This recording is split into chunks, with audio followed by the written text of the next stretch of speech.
So fertility in men after a spinal cord injury, there's a couple of things to consider. One is the ability to ejaculate. The second is semen quality and quantity. So considering the anatomy and physiology, the two centers that control ejaculation in the spinal cord injury are T11, some books will say T10 to L2, the other is S2 to S4. T11 to L2 controls semen emission, which is the release of the semen, and it comes up and sits by the bladder. The S2 to S4 controls ejaculation proper, or the propulsion of the semen out. Unlike erection, where most men with spinal cord injury get some form of an erection, far fewer men after spinal cord injury ejaculate quote-unquote normally or without help, because it takes both centers. You have to have the release of the semen and the propulsion of the semen out for it to go normally.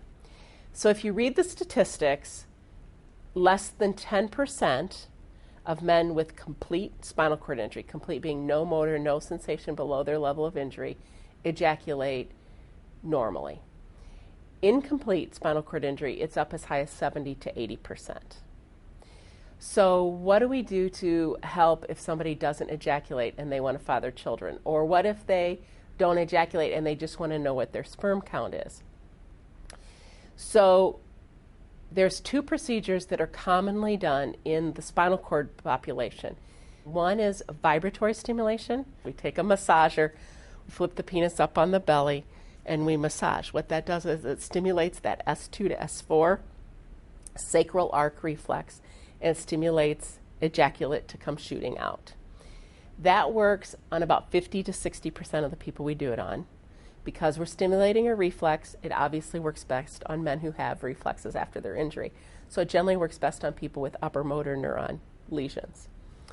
For people that does not work on, there's a procedure called rectal probe electrical stimulation, or electroejaculation, which is exactly what it sounds. A person is placed on their side, a rectal probe is placed, electrical volts are stimulated through. But that stimulates the higher up part of the spine. It stimulates the pudendal nerve, the T11 to L2 center, and that stimulates semen emission. So then this underneath the scrotum is milked and the semen comes out. That's successful in over 90% of the people we try. So that's very, very successful. Now, the other thing to consider is that infertility in our world, and infertility treatment in our world, is huge. It's out there, and everything that they use for infertility in the able-bodied population, we have available to us in the disabled population also. So there's procedures like TESI that can also be done, where they directly aspirate this semen or the sperm from the male. So a surgical procedure that's done. Generally in the spinal cord world, we start with either vibratory stimulation or electroejaculation. And if that's not successful, then we'll refer on to something that's more invasive, like a surgical procedure.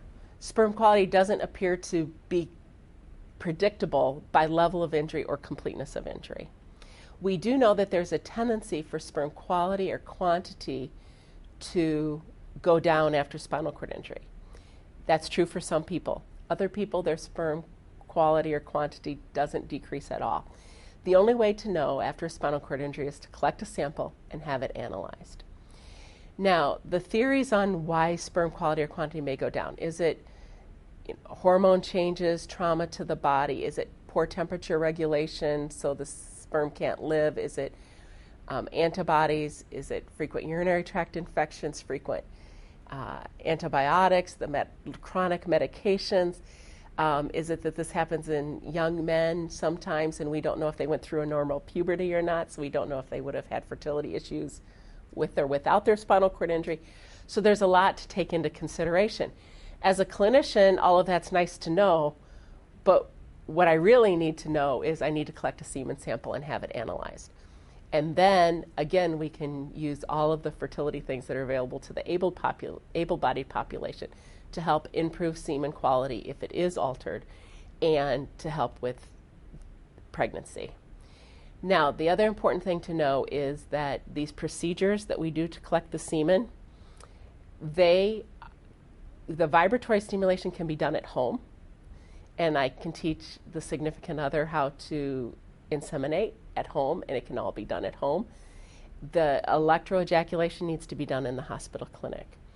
Either procedure, we collect the semen into the cup, and it's inseminated.